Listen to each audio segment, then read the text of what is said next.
जय हिंद बच्चों। तो हम लोगों ने बात कर लिया अभी पिछले लेक्चर में एसिडिक नेचर ऑफ कंपाउंड्स के बारे में।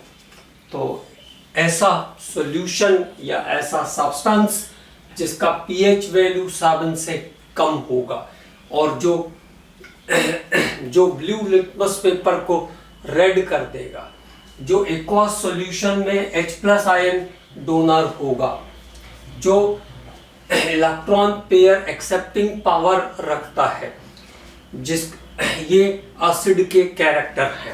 ओके, सारे टेस्ट जो टेस्ट में इकट्ठा होगा वो एसिड है। इसके बाद हम लोगों ने बात किया प्रैक्टिकल वैल्यूज के बारे में।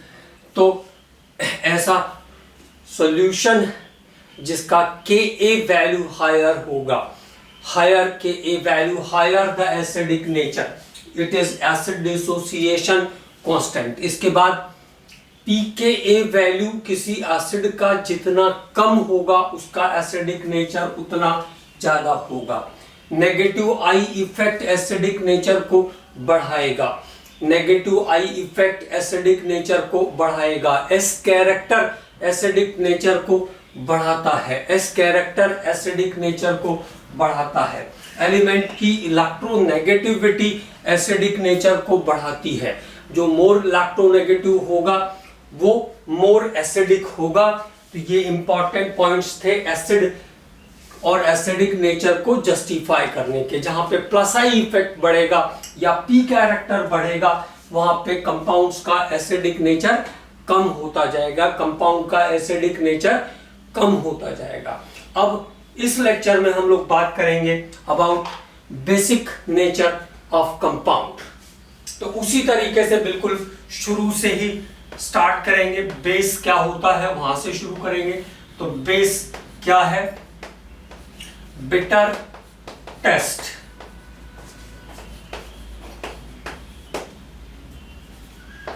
बिटर टेस्ट जो टेस्ट में कड़वा है, बिटर टेस्ट। सॉपी टच जो साबुन के जैसा टच वाला है, सॉपी टच, चिकना मतलब सॉपी टच। तो bitter taste, soppy touch. PH value more than 7, pH value कैसी होगी इसकी? 7 से ज्यादा होगी। पीएच वैल्यू मोर देन 7, जिसका पीएच मान 7 से अधिक है। टर्न रेड लिटमस पेपर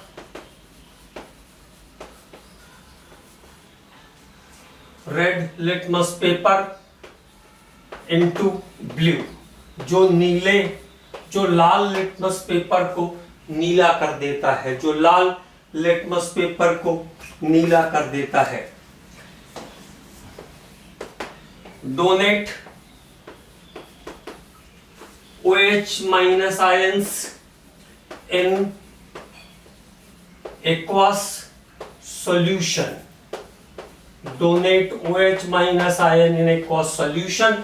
जो जलीय विलयन में OH- आयन दान करते हैं, donate OH- ion in aqueous solution, जो जलीय विलयन में OH- आयन दान करते हैं, ऐसा आर्हेनियस ने कहा था।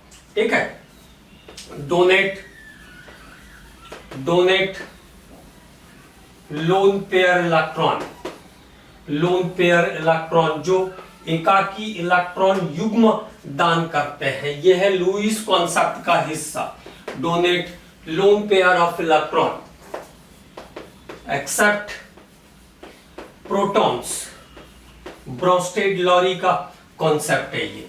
जो प्रोटॉन एक्सेप्टर होंगे वो कैसे होंगे? बेस होंगे। जो प्रोटॉन एक्सेप्टर होंगे वो बेस होंगे, ऐसा ब्रोस्टेड-लॉरी ने कहा था।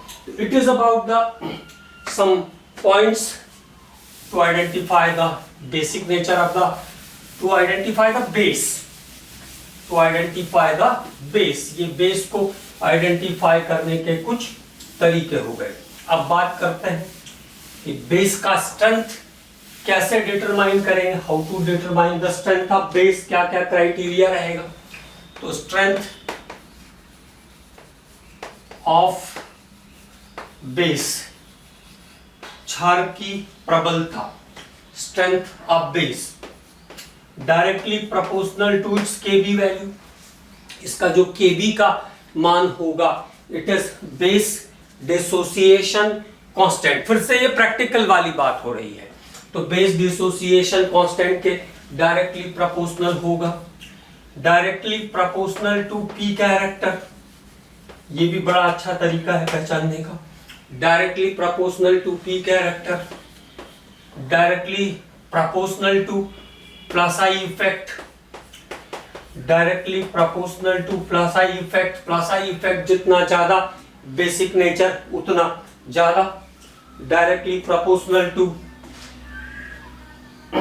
P character, directly proportional to plus I effect,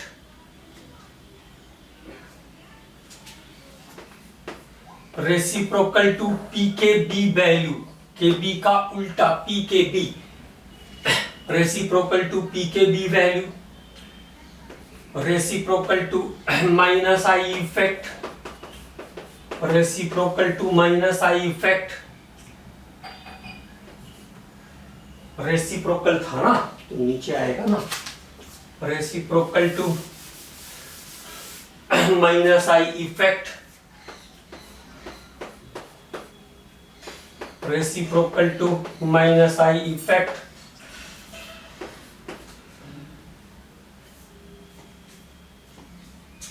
reciprocal to electronegativity, electronegativity, विद्युत ऋणात्मकता के भी व्युत्क्रमानुपाती होता है पी कैरेक्टर, बेसिक नेचर। तो ये बेसिक नेचर को आइडेंटिफाई करने के कुछ, इसके स्ट्रेंथ को आइडेंटिफाई करने के कुछ तरीके हो गए। Identification of strength of base. अब उसके बाद बात करते हैं, पहले अमाइंस की बेसिसिटी पर बात कर लेते हैं ताकि हमारे सिलेबस में जो चीज डायरेक्टली इंक्लूडेड है उसकी बात हो जाए।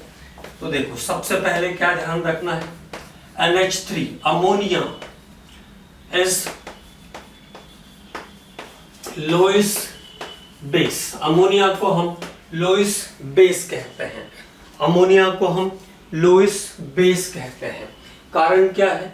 Because of presence of loan pair of electron, because of presence of lone pair electron, क्योंकि अमोनिया में एकाकी इलेक्ट्रॉन युग्म होता है, तो जो इलेक्ट्रॉन पेयर डोनेट करता है वो बेस है, इसलिए अमोनिया को हम लोइस बेस कहेंगे। ठीक है। दूसरी बात क्या ध्यान रखना है, RNH2 it is alkyl amine. तो अल्काइल अमाइन, अब जैसे मिथाइल ग्रुप है, इथाइल ग्रुप वाले अमाइंस हो वो अल्काइल अमाइन कहलाएंगे, है ना। Alkyl amines are more basic than ammonia. Alkyl amines are more basic than ammonia. क्यों? Because of presence of alkyl group, alkyl समूहों की उपस्थिति के कारण, because of presence of alkyl group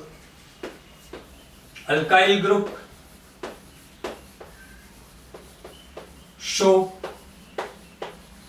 plus I effect. Alkyl group क्या करते हैं? Plus I effect show करते हैं, मतलब इलेक्ट्रॉन डोनेट करने की पावर रखते हैं, अल्काइल से इलेक्ट्रॉन देने की पावर रखते हैं।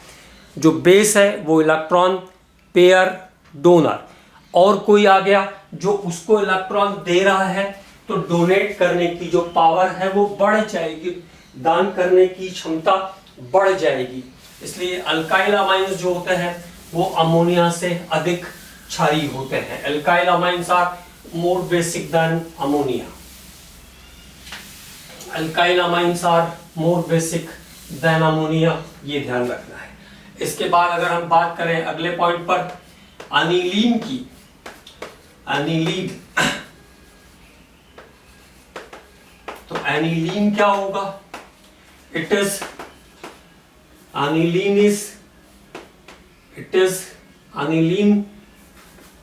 is less basic than ammonia, less basic than ammonia। Aniline की जो क्षारकता होगी वो अमोनिया से कम होगी। aniline is less basic than ammonia because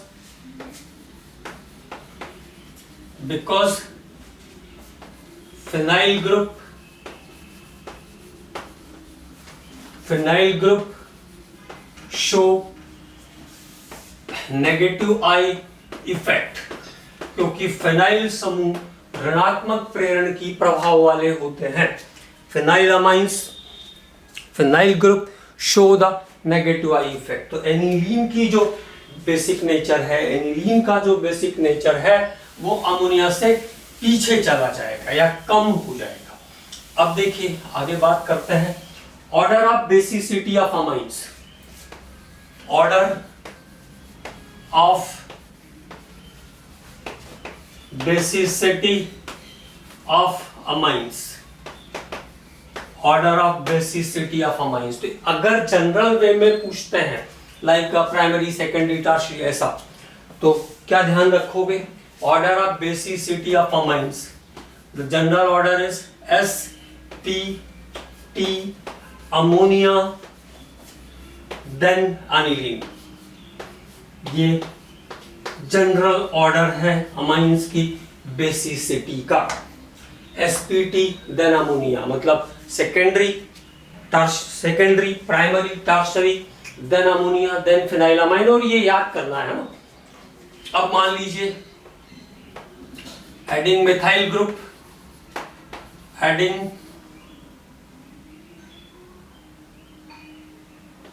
methyl group, अगर मिथाइल ग्रुप ऐड करेंगे तो ऑर्डर सेम रहेगा, क्योंकि वो मिथाइल ग्रुप का ही ऑर्डर भी है। जनरल ऑर्डर मिथाइल के लिए ही वैलिड रहता है।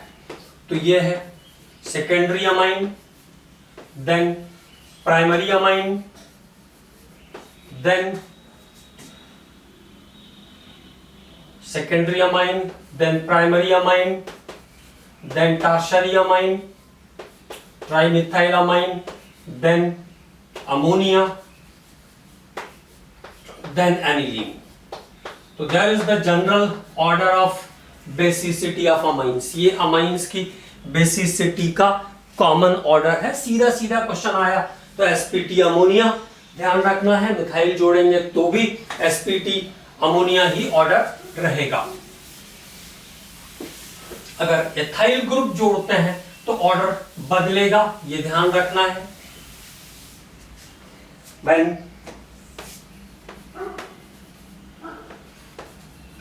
ethyl group is present, अगर इथाइल ग्रुप प्रेजेंट है तो ऑर्डर में थोड़ा सा करेक्शन आएगा। This time it is sp than ammonia than aniline. तब ऑर्डर चेंज होके हो जाएगा secondary, tertiary, primary. K B value में चेंज आता है, के बी वैल्यू बदल जाती है, मतलब प्रैक्टिकल एस्पेक्ट पे चला गया। तो डाईइथाइलामाइन, ट्राईइथाइलामाइन,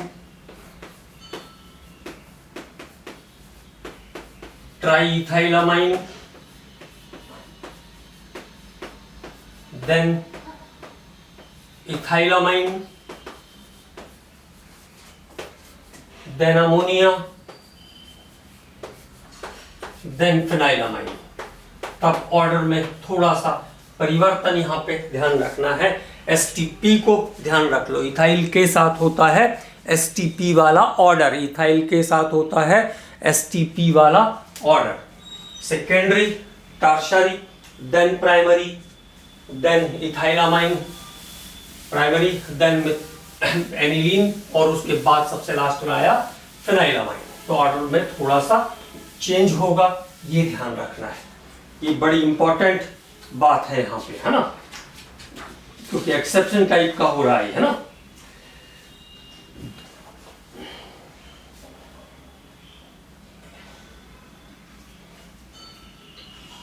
in vapour phase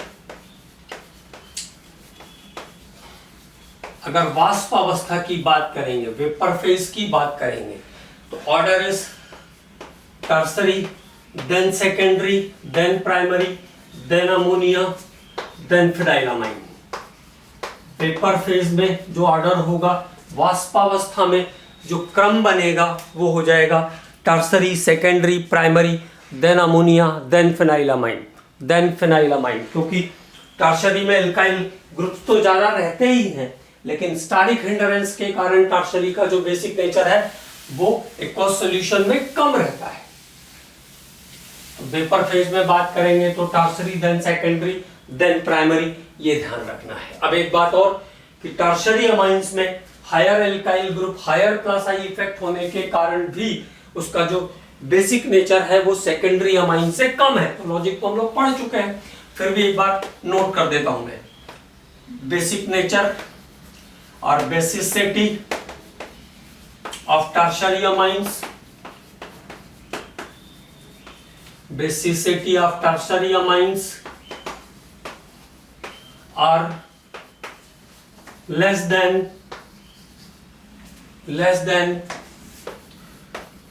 basicity of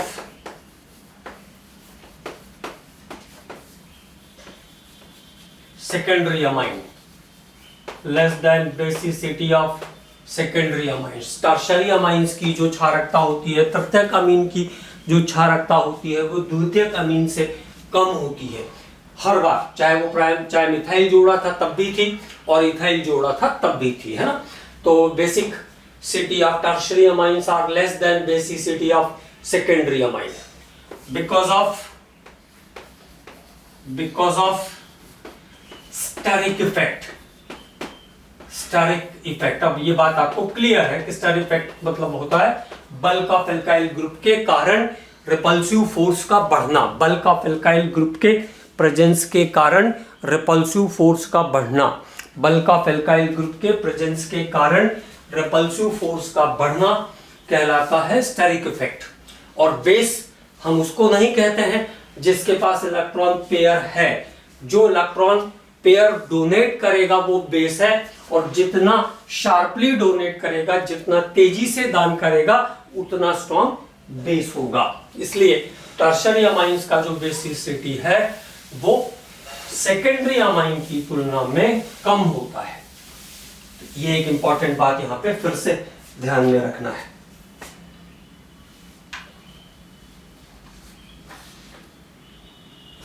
अब इसके बाद जैसे हमने वहां पे कुछ क्वेश्चंस किए थे, यहां भी कुछ क्वेश्चंस कर लेते हैं, कुछ क्वेश्चंस यहां भी हम लोग सॉल्व कर लेते हैं।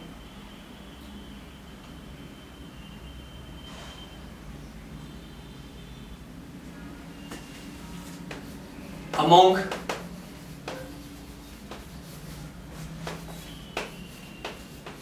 pyridine and piperidine, which one is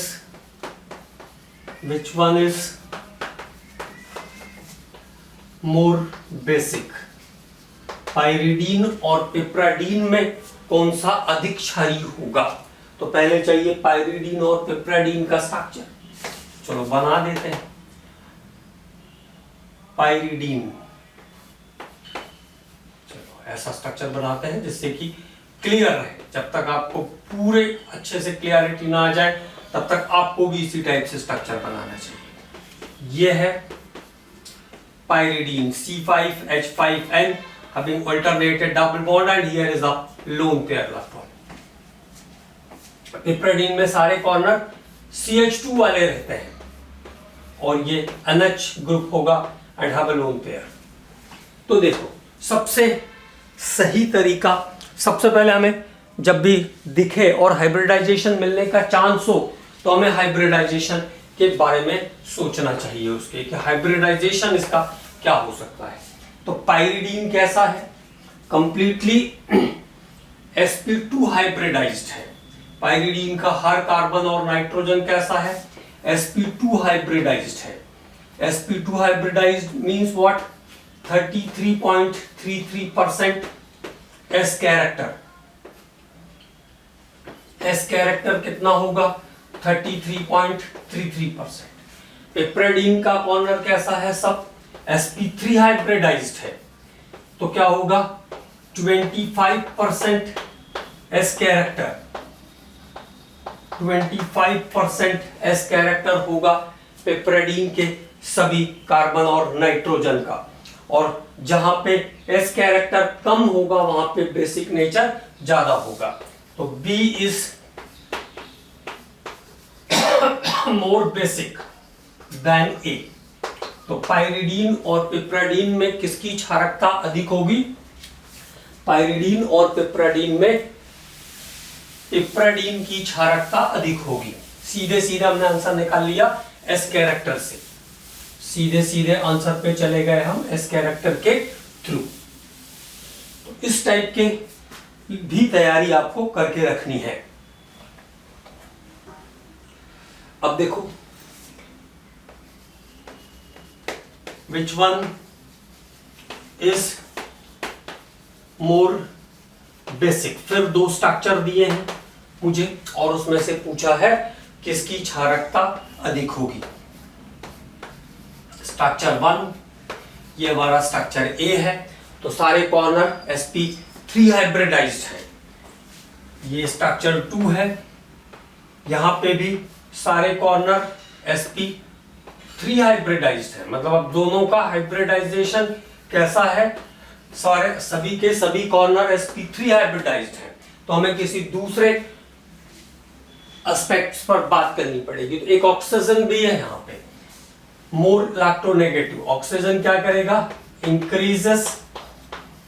increases electronegative power, electronegativity कह ले सीधे सीधे इलेक्ट्रोनेगेटिविटी। और जहां इलेक्ट्रोनेगेटिविटी ज्यादा वहां बेसिक नेचर कम। तो इट इज लेस बेसिक। ये कैसा होगा? लेस बेसिक होगा। It is less basic, less basic. जब सबके हाइब्रिडाइजेशन से मिला आ रहे हैं तो हमने इलेक्ट्रोनेगेटिविटी की बात कर लिया। अगली बात NH2OH, it is called hydroxylamine। hydroxylamine RNH2, ये आपका स्ट्रक्चर A, ये आपका स्ट्रक्चर B। अमाइंस, तो अमाइंस में क्या हो रहा है? There is R show the plus I effect, plus I effect. तो प्लस आई इफेक्ट क्या करता है? increases the basic nature, increases the basic nature, क्षारीय प्रबलता को बढ़ाता है। तो क्या कह सकते हैं हम? B is more basic। B कैसा होगा? अधिक क्षारीय होगा। तो इसी तरीके से आपको भी अप्रोच करते रहना है, क्वेश्चंस थोड़े लगाना है। पिछले साल के आए हुए पेपर के एटलीस्ट सभी क्वेश्चंस आपको लगा लेने हैं, जिससे कि अच्छे से प्रैक्टिस हो जाए। अगले कंपाउंड की बात करते हैं। Which one is more basic?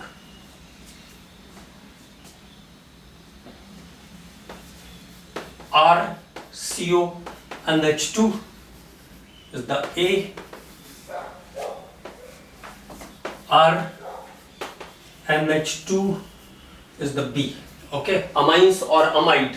तो अमाइड के बारे में तो ध्यान रखना है एक पॉइंट। अमाइड्स जो होते हैं वो एम्फोटेरिक नेचर वाले होते हैं, उभय धर्मी यौगिक होते हैं। मतलब ये एसिड और बेस दोनों के जैसा बिहेव करते हैं। तो मोर इलेक्ट्रोनेगेटिव ग्रुप है। ऑक्सीजन इज प्रेजेंट, यहां ऑक्सीजन भी प्रेजेंट है। it is more electronegative, more electronegative.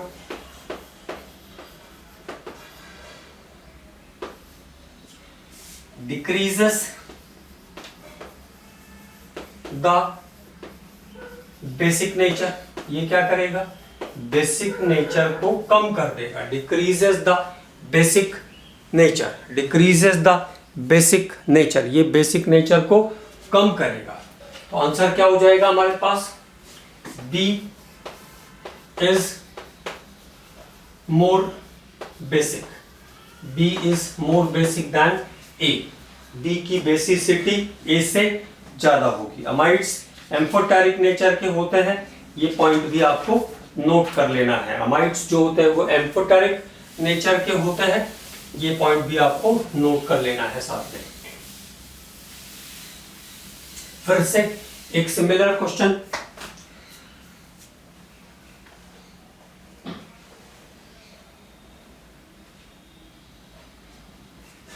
अब देखो मेरे पास फिर दो स्ट्रक्चर है.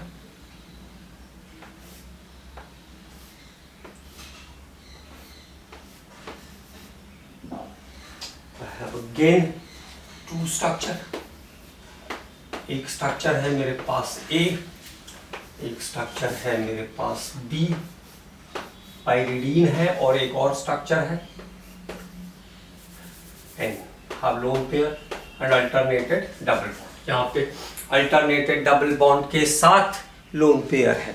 और स्ट्रक्चर ए में क्या सिचुएशन है, स्ट्रक्चर ए में लोन पेयर अल्टरनेटेड डबल बॉन्ड को कॉन्जुगेट करेगा, लोन पेयर अल्टरनेटेड डबल बॉन्ड को कॉन्जुगेट करेगा. तो इन स्ट्रक्चर ए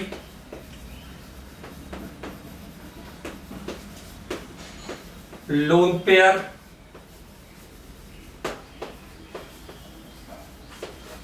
conjugated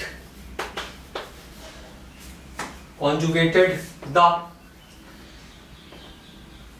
पाई बॉन्ड्स, मतलब वो बीजी हो गया है, बीजी हो गया है. जबकि स्ट्रक्चर बी में लोन पेयर कैसा है, फ्री है, ऑलरेडी कंजुगेटेड स्ट्रक्चर है, ये ऑलरेडी अल्टरनेट डबल बॉन्ड है तो कंजुगेटेड है. तो यहां पे आंसर क्या होगा, अगेन ध्यान रखो, B is more basic, B is more basic than A. B is more basic than A. B की क्षारकता A की क्षारकता से अधिक होगी. B is more basic than A. तो ये बात हुई बेसिक नेचर ऑफ कंपाउंड्स की. अब बेसिक नेचर के बाद हम बात करते हैं मैकेनिज्म से रिलेटेड, रिएक्शन मैकेनिज्म से रिलेटेड.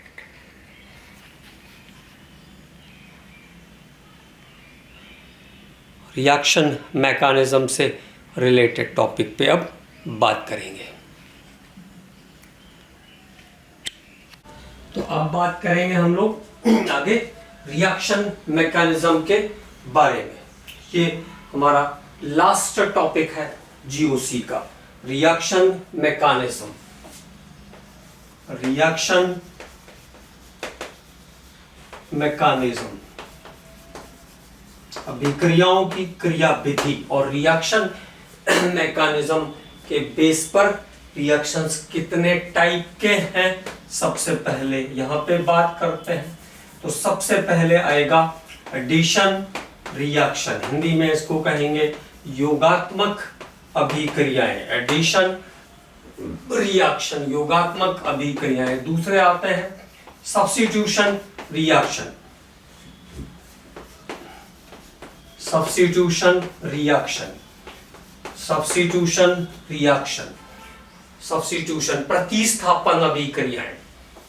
और तीसरे आते हैं elimination reaction, elimination reaction, elimination reaction, विलोपन अभिक्रियाएं. एडिशन मतलब जहां पे हम कुछ जोड़ने वाले हैं, सब्स्टिट्यूशन जहां पर हम किसी एक चीज को जोड़कर, एक चीज को निकालकर एक चीज को जोड़ने वाले हैं, उसको कहते हैं substitution.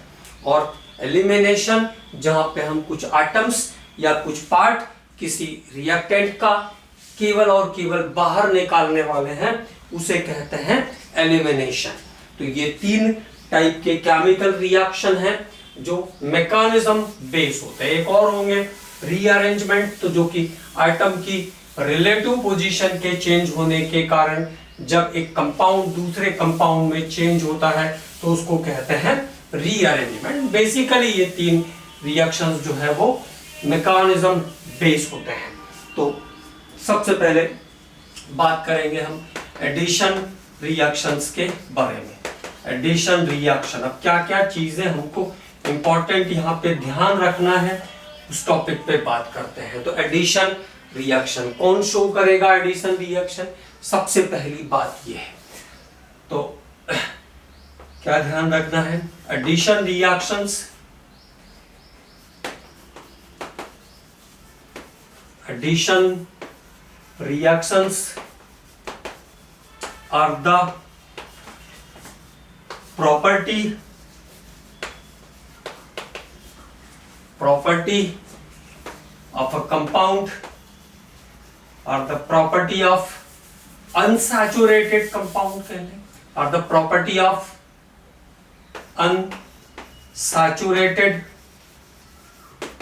saturated compound. Unsaturated compound, it means in which double bond or triple bonds are present. commonly हम ऐसा कह सकते हैं जिसमें multiple bonds होते हैं, ठीक है। तो addition reactions are the property of unsaturated compounds in which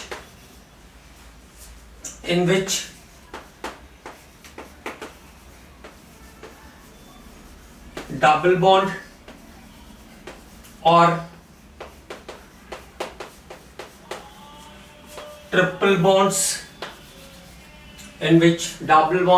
triple bonds are present, जिसमें द्विबंध अथवा त्रिबंध पाए जाते हैं। मल्टीपल बॉन्डिंग जहां पे होगी वहां पे एडिशन रिएक्शंस हो सकते हैं, जैसे एल्कीन्स हैं, एल्काइंस हैं, साइनो कंपाउंड्स हैं, कार्बोनाइल कंपाउंड्स हैं। तो ये सब addition reaction show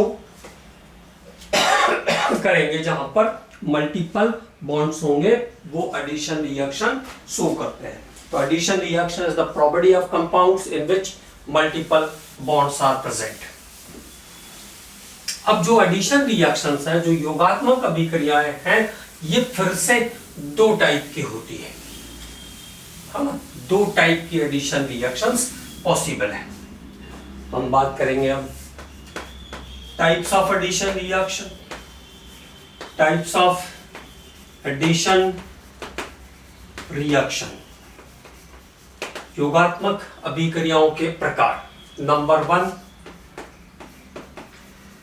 electrophilic addition. ये ध्यान रखना है कौन इलेक्ट्रोफिलिक करेगा और कौन न्यूक्लियोफिलिक करेगा, it is very important. Electrophilic addition reaction, electrophilic addition reaction. और नंबर 2 होता है nucleophilic addition reaction. Nucleophilic addition reaction, nucleophilic addition reactions. तो एडिशन रिएक्शंस 2 टाइप के होते हैं, इलेक्ट्रोफिलिक एडिशन और न्यूक्लियोफिलिक एडिशन। इलेक्ट्रोफाइल, न्यूक्लियोफाइल दोनों आप अच्छे से समझते हैं। जो पॉजिटिव चार्ज है वो इलेक्ट्रोफाइल है, जो इलेक्ट्रॉन डेफिशिएंट है वो इलेक्ट्रोफाइल है, और जो इलेक्ट्रॉन रिच है, जो नेगेटिव चार्ज है, वो न्यूक्लियोफाइल है। जो इलेक्ट्रॉन रिच है, जो नेगेटिव चार्ज है, वो न्यूक्लियोफाइल है। तो इलेक्ट्रोफिलिक एडिशन क्या होंगे? जहां पे पहले पॉजिटिव चार्ज अटैक करेगा। और न्यूक्लियोफिलिक एडिशन क्या होंगे? जहां पे पहले नेगेटिव चार्ज अटैक करेगा। उसके बेस पर हम जस्टिफाई करते हैं कि कौन सा इलेक्ट्रोफिलिक एडिशन है, कौन सा न्यूक्लियोफिलिक एडिशन है। तो नंबर 1 की बात करेंगे हम, electrophilic addition reaction. Electrophilic addition reaction सीधे सीधे याद रखो, it is property It is property of alkenes and alkynes. It is property of alkenes and alkynes. Alkenes और alkynes जो है वो इलेक्ट्रोफिलिक एडिशन रिएक्शन करते हैं, मतलब इन पर पहले पॉजिटिव चार्ज अटैक करेगा, पहले पॉजिटिव चार्ज अटैक करेगा. It's property of alkenes and alkynes because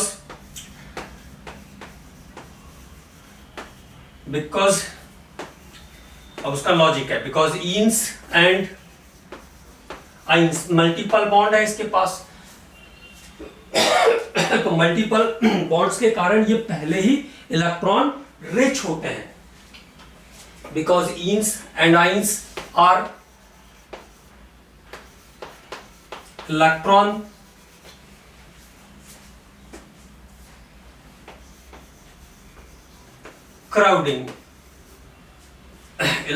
crowding centres, electron crowding वाले होते हैं. इलेक्ट्रॉन की अधिकता होती है ईन्स और आइंस के पास, इलेक्ट्रॉन की अधिकता होती है ईन्स और आइंस के पास, इसलिए पहले यहां पर इलेक्ट्रोफाइल अप्रोच करता है. तो सीधे सीधे ध्यान रखना है इस बात को. तो ईन्स और आइंस के अंदर जो केमिकल रिएक्शन होगी उसमें पहले इलेक्ट्रोफाइल अटैक करेगा. अब मैंने क्या कहा उसकी बात करते हैं.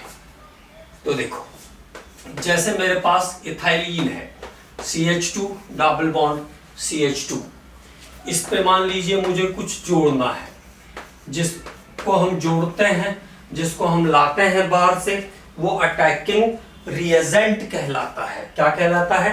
अटैकिंग रिएजेंट कहलाता है, आक्रमणकारी समूह कहलाता है. और जब भी अटैकिंग रिएजेंट आएगा तो जो सेंटर है वहां पर, क्योंकि मल्टीपल बॉन्ड मतलब सिग्मा बॉन्ड और पाई बॉन्ड दोनों का प्रेजेंस है यहाँ पर, सिग्मा बॉन्ड और पाई बॉन्ड दोनों का प्रेजेंस है यहाँ पर. और पाई बॉन्ड्स के जो इलेक्ट्रॉन होते हैं वो अटैकिंग रिएजेंट के प्रेजेंस में डीलोकलाइज हो जाते हैं. पाई बॉन्ड के इलेक्ट्रॉन अटैकिंग रिएजेंट के प्रेजेंस के कारण एक कार्बन से दूसरे कार्बन की ओर चले जाते हैं. इस घटना को हम कहते हैं electromeric effect. It is electromeric effect. तो अटैकिंग रिएजेंट जब अपना इन्फ्लुएंस डालेगा तो यहाँ पे पोलराइजेशन हो जाएगा, पाई बॉन्ड के इलेक्ट्रॉन शिफ्ट हो जाएंगे. जो पाई बॉन्ड का इलेक्ट्रॉन था वो शिफ्ट हुआ, एक हिस्सा इसका नेगेटिव, जिसकी तरफ गया वो नेगेटिव, जिसकी तरफ से गया वो पॉजिटिव हो जाएगा. ठीक है. अब बात पहले हो गई थी कि अगर हम बात करेंगे इस अटैकिंग रिएजेंट के पार्ट की, तो फर्स्ट स्टेप में क्या कंपाउंड बनेगा, यहाँ पे पहले यहाँ पे इलेक्ट्रोफाइल अप्रोच करेगा. और इलेक्ट्रोफाइल अप्रोच करेगा, पॉजिटिव है तो किसके पास जाएगा? नेगेटिव के पास जाएगा. और इतना ही एडिशन में काउंट होता है. तो इलेक्ट्रोफाइल पहले जाएगा और इलेक्ट्रोफाइल आकर के जुड़ गया, इसलिए इसको कहते हैं इलेक्ट्रोफिलिक एडिशन. कई बार स्टेप बाय स्टेप भी पूछते हैं, इसलिए ध्यान रखना जरूरी है. तो पहले पॉजिटिव जाएगा, ये ध्यान रखना है. फिर ये जो Br नेगेटिव था, ये तो केवल आके उसके साथ चार्ज के कारण अटैच हो जाएगा. Final product is ethyl bromide of this reaction. लेकिन स्टेप टू स्टेप ध्यान रखना है, एल्कीन्स और एल्काइंस में जब एडिशन रिएक्शन होगा तो पहले इलेक्ट्रोफाइल अटैक करेगा, ये ध्यान रखना.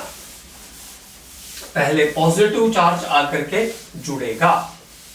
अब एक बार ऐसा क्वेश्चन आया, इथाइलीन है और इथाइलीन पर हमें HOCl को ऐड करना है. This compound is called hypochlorous acid. Hypochlorous acid. तो पहले फर्स्ट स्टेप के बाद क्या मिलेगा ये पहचानना था. तो देखो OH है और Cl है. अब आपको ये ध्यान रखना है कि H अकेला अलग नहीं जा पाएगा, क्योंकि ऑक्सीजन की इलेक्ट्रोनेगेटिविटी हाइड्रोजन से भी ज्यादा है और क्लोरीन से भी ज्यादा है. तो here is to be remember that OH is negative. OH कैसा है? नेगेटिव है. तो तो Cl कैसा होगा, पॉजिटिव होगा, क्योंकि Cl का इलेक्ट्रोनेगेटिविटी पॉलिंग स्केल पर 3 के आसपास रहता है ना, और ऑक्सीजन का जो इलेक्ट्रोनेगेटिविटी है वो 3.5 होता है।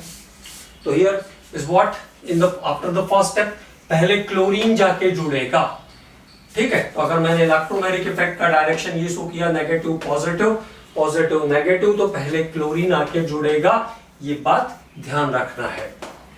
फिर पोल टू पोल अट्रैक्शन, और ये आपका फाइनल प्रोडक्ट 2-क्लोरोइथेनॉल और इथाइलिन क्लोरोहाइड्रेन, 2-क्लोरो इथेनॉल, 2-क्लोरोइथेनॉल यहां पे आपको एज अ प्रोडक्ट मिल जाएगा। तो ये addition reaction, electrophilic addition, alkenes और एल्काइंस पर पहले इलेक्ट्रोफाइल अप्रोच करता है, इसलिए इसको हम कहते हैं इलेक्ट्रोफिलिक एडिशन रिएक्शन। तो ये तो बात हो गई जब एकदम कॉमन सेंटर है तब। अब बात करते हैं आगे के हिस्से पर। असिमेट्रिक कंपाउंड अगर है तो क्या होगा। In case of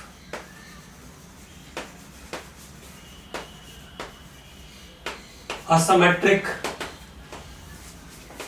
ins and ions, अगर asymmetric ins और ions हैं तो सीधे सीधे ध्यान रखना है unsymmetric ins और ions में इन जनरल, मतलब सामान्य रूप से, प्राकृतिक रूप से मार्कोनिकॉफ का रूल एप्लीकेबल होता है। इन जनरल मार्कोनिकॉफ का रूल एप्लीकेबल होता है, और मार्कोनिकॉफ ने एक स्टेटमेंट दिया था, the negative part of attacking reagent is added or shifted at that carbon have minimum number of hydrogen। ऋणात्मक भाग उस कार्बन पर जाएगा, आक्रमणकारी अभिकर्मक मतलब अटैकिंग रिएजेंट का नेगेटिव पार्ट उस कार्बन पर जाएगा जिस पर हाइड्रोजन की संख्या न्यूनतम होती है, जिस पर हाइड्रोजन की संख्या न्यूनतम होती है। रूल तो मैं लिखूंगा ही, लेकिन पहले आपको बता दिया। ये है जैसे मान लो प्रोपीन, अब दो हिस्से अलग अलग हैं, एक तरफ CH3CH है बॉन्ड के और एक तरफ CH2 है, तो ये असिमेट्रिक पार्ट है ना। तो अब अगर आपको इस पे ये आपको पता है कि पहले इलेक्ट्रोफाइल जाएगा, ये तो क्लियर ही बात हो गई थी। अब इस असिमेट्रिक मॉलिक्यूल में इलेक्ट्रोमैग्नेटिक इफेक्ट देखो, वैसे हम लोग इसको लॉजिकली भी देख सकते हैं, ऐसा नहीं है, लेकिन रूल से ध्यान रखोगे तो गलती नहीं होगी। भूल गए तो यहाँ पे CH3CH है, बड़ा ग्रुप है, यहाँ पे छोटा ग्रुप है, तो इन नेचुरली क्या होगा, बड़ा ग्रुप छोटे ग्रुप की तरफ इलेक्ट्रॉन डोनेट करेगा, देगा, मतलब इलेक्ट्रोमैग्नेटिक इफेक्ट होगा। तो जो बड़ा ग्रुप है उससे मोर CH2 डबल बॉन्ड CH2 ये ज्यादा इलेक्ट्रोनेगेटिविटी फील करेगा। जहां पे बॉन्ड लेंथ कम होती है वहां पे नेगेटिविटी बढ़ती है, तो ये नेगेटिव और ये पॉजिटिव, तो ये पॉजिटिव का हिस्सा इसके पास और ये नेगेटिव का हिस्सा पॉजिटिव के पास, पॉजिटिव का हिस्सा नेगेटिव के पास। बट इसको हमें रूल अगर है तो उसको हमें रूल के अकॉर्डिंग ही ध्यान रखना ताकि गलती होने के चांसेस न रहे। तो what is the final product, CH3 CHBr और ये CH3, 2-ब्रोमोप्रोपेन, 2-ब्रोमोप्रोपेन यहां पे हमें फाइनल प्रोडक्ट मिल जाएगा, ठीक है। तो क्या ध्यान रखना है, बॉन्ड लेंथ शॉर्टर होगी इसकी तरफ, तो ये मोर इलेक्ट्रोनेगेटिव जैसा अपीयरेंस में आएगा, इसलिए इलेक्ट्रोमैग्नेटिक इफेक्ट की डायरेक्शन जो होगी वो CH2 की तरफ होगी। लेकिन मैंने आपसे कहा कि आपको क्या ध्यान रखना है, अकॉर्डिंग टू मार्कोनिकॉफ रूल ही ध्यान रखना है। तो अनसिमेट्रिक होगा, इन जनरल मार्कोनिकॉफ रूल लगेगा। तो अब बात कर लेते हैं थोड़ी सी मार्कोनिकॉफ्स रूल। मार्कोनिकॉफ्स रूल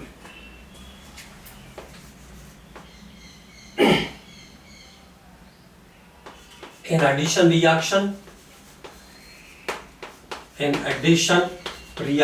योगात्मक अभिक्रियाओं में in addition reaction after the bond fission, मतलब बॉन्ड के टूटने के बाद after the bond fission, the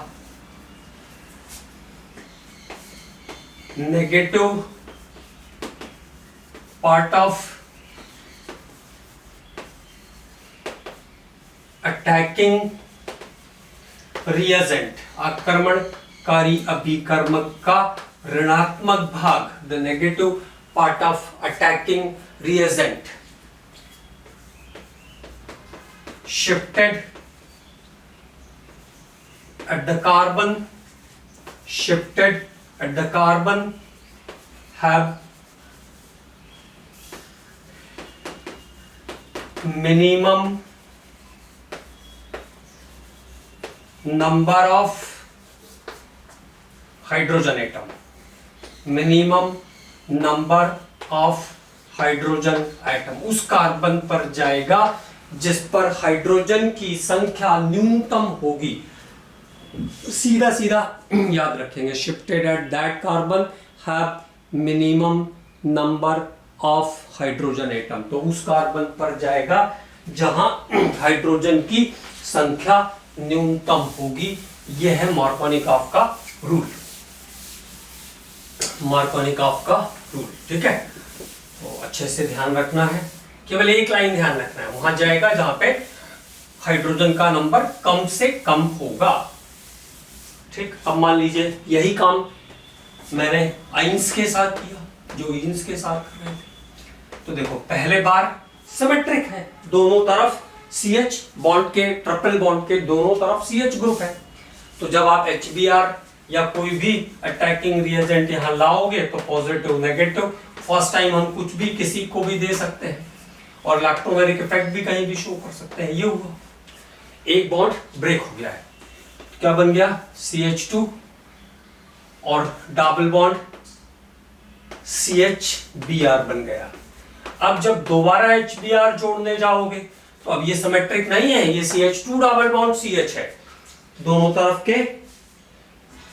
दोनों तरफ सिमेट्री की सिचुएशन नहीं है, सम्मति नहीं है। तो अब ध्यान रखना पड़ेगा, पॉजिटिव नेगेटिव, नेगेटिव कहां जाएगा जहां हाइड्रोजन की संख्या कम होगी, नेगेटिव कहां जाएगा जहां हाइड्रोजन की संख्या कम होगी। Now what is the product, CH3 CHBr2, okay, it is 1,1 dibromo ethane. तो यहां पे जो प्रोडक्ट बनेगा वो 1,1 डाइब्रोमो ईथेन होगा, 1,1 डाइब्रोमो ईथेन होगा। यहां पे प्रोडक्ट क्या होगा, 1,1 डाइब्रोमो ईथेन होगा। तो ये मार्कोनिकॉफ रूल की उपयोगिता है, applicability of the Markovnikov rule. अब बात करते हैं कि क्या ऐसा भी है कहीं रूल नहीं एप्लीकेबल होता है, उस टॉपिक की भी बात करनी पड़ेगी ना। तो इन presence of peroxide, in presence of organic peroxide, अब किसी रिएक्शन के साथ, अटैकिंग रिएजेंट के साथ आपको आरओ के ऊपर लिखा हुआ है कि पेरोक्साइड है, पेरोक्साइड का प्रेजेंस शो कर रहा है, in presence of organic peroxide, addition reaction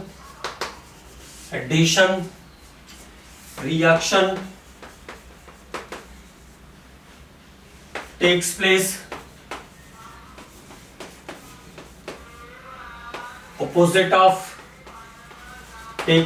opposite of Markovnikov rule,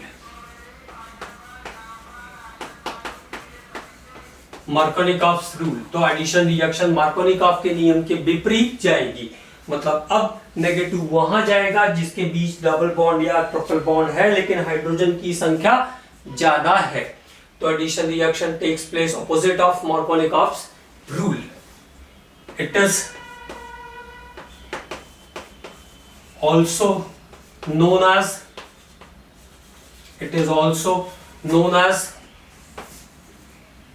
also known as peroxide effect और खरास इफेक्ट, जीएम खरास ने डिस्कवर करके दिया था, इसलिए इसका नाम खरास इफेक्ट भी है। तो इसको कहते हैं पेरोक्साइड इफेक्ट या खरास इफेक्ट। तो एडिशन रिएक्शन में मार्कोनिकॉफ का अपोजिट रूल भी एप्लीकेबल हो सकता है अगर पेरोक्साइड का प्रेजेंस है तो। अगर पेरोक्साइड का प्रेजेंस है तो उस कंडीशन में एंटी मार्कोनिकॉफ रूल लगेगा। तो पेरोक्साइड इफेक्ट और खरास इफेक्ट और एंटी मार्कोनिकॉफ रूल भी बोलते हैं, तो ये भी लिख देता हूं मैं, anti Markovnikov rule, anti Markovnikov rule. तो ये सब इसके नाम है। तो खास बात यहां पे ये ध्यान रखना है कि अगर किसी केमिकल रिएक्शन में पेरोक्साइड का यूज कर रहे हैं तो वहां पर एंटी मार्कोनिकॉफ रूल एप्लीकेबल हो सकता है। ठीक है, मतलब एडिशन रिएक्शन मार्कोनिकॉफ के रूल के ऑपोजिट जा सकती है, लेकिन प्रेजेंस चाहिए ऑर्गेनिक पेरोक्साइड का, प्रेजेंस चाहिए ऑर्गेनिक पेरोक्साइड का।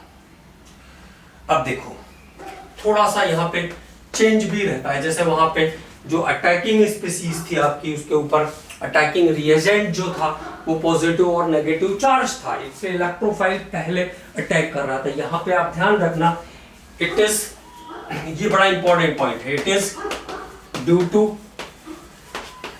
To formation of free radical, यह मुक्त मूलक के निर्माण पर आधारित है। पेरोक्साइड इफेक्ट जो है वो फ्री रेडिकल के फॉर्मेशन पर बेस्ड है। पेरोक्साइड वाला जो आपका हिस्सा है वो फ्री रेडिकल के फॉर्मेशन पर बेस्ड है। जैसे हमने कहा C6H5CO